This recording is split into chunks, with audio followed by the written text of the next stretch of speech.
Malayalam big boss season 6-ൽ നിന്നും പുറത്തിറങ്ങിയ അർജുൻ്റെയും ശ്രീതുവിൻ്റെയും വിശേഷങ്ങൾ അറിയാനാണ് നിരവധി ആരാധകർ ആകാംക്ഷയോടെ കാത്തിരിക്കുന്നത്. ഇപ്പോഴിതാ മദ്രാസ് മലർ എന്ന പുതിയ ഷോർട്ട് ഫിലിമിൻ്റെ വിശേഷവുമായി എത്തിയിരിക്കുകയാണ് ശ്രീതുവും അർജുനും.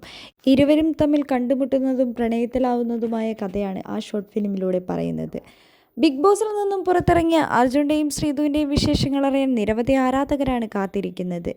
മലയാളം ബിഗ് ബോസ് സീസൺ 6-ൽ ഇത്രയും അധികം ആരാധകരെ സൃഷ്ടിക്കാൻ കഴിഞ്ഞിട്ടുള്ള വേറൊരു ഫ്രണ്ട്ഷിപ്പ് കോംബോ ഇല്ല എന്ന് തന്നെ പറയാം. ഇപ്പോഴും അർജുൻ്റെയും ശ്രീതുവിൻ്റെയും കോംബോ ഇതേ രീതിയിൽ തന്നെ തുടർന്നു കൊണ്ടുപോകാൻ അവർക്ക് സാധിക്കുന്നുണ്ട്. ഞാനും അർജുനും ഒരുമിച്ചാണ് പല വീഡിയോകൾ ചെയ്യുന്നത്. പ്രേക്ഷകർ ഇഷ്ടപ്പെടുന്നത് ഞങ്ങളെ ഒരുമിച്ച് കാണാനാണ്. അതുകൊണ്ട് തന്നെ അവരുടെ ആഗ്രഹങ്ങൾ സാധിച്ചു കൊടുക്കുന്നു എന്നാണ് ശ്രീതു പറഞ്ഞത്. അർജുനുമായി എനിക്ക് പ്രണയമില്ല. ഞാനും അർജുനും വെറും സുഹൃത്തുക്കൾ മാത്രമാണ്.